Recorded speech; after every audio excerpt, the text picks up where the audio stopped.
She said, oh, how long you been doing poetry? I said, many years, more than 20. But when I caught her expression, my smile started to fade. She said, more than 2 decades and you still performing around the way? I at least thought you'd been on Broadway or a national stage. My nostrils fled.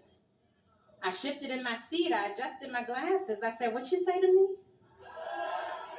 She said, I'm just saying, more than 20 years should probably bring you fame. I said, well, the fact that I'm still in demand leaves me amazed. I'm grateful. I looked at sis again. There was no scales, no sharp talons, but it was a little smoke on her tongue. She was hateful.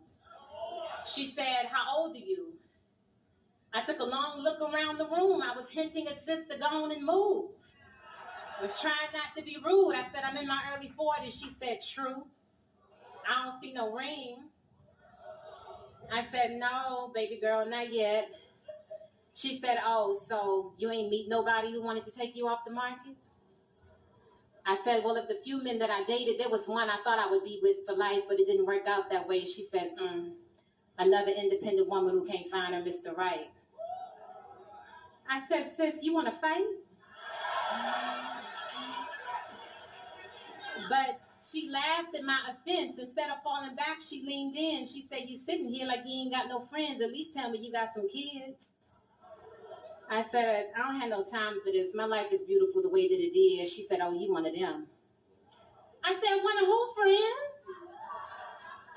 She said, you the type to meet a grim reality with toxic positivity. You sitting there like you never wanted to be mommy or wifey. I said, you're talking to a woman who has a radical acceptance for whatever God has for me. I said, honestly, I'm at peace. And I remembered I didn't even have to be in this woman's vicinity. I started to gather my things up quickly. I said, for the record, I didn't enjoy your company. But since you forced yourself upon me, the least you can do is tell me your name. Sis gonna say same.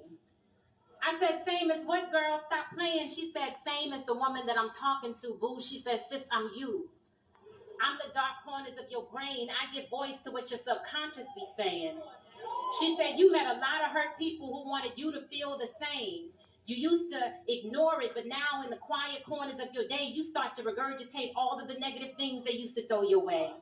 And she said, look around, sis, I'm not even here. But I'm glad that you can hear your inner thoughts really are that rude. You need to get to therapy and get them people's opinions up off of you. Because I know your life is beautiful, but the question is, do you? She said, right now, you sounding like your own biggest hater. And I wanted you to know that until you let their opinions go, you are the only dragon that needs slaying. Thank y'all. Thank you. That was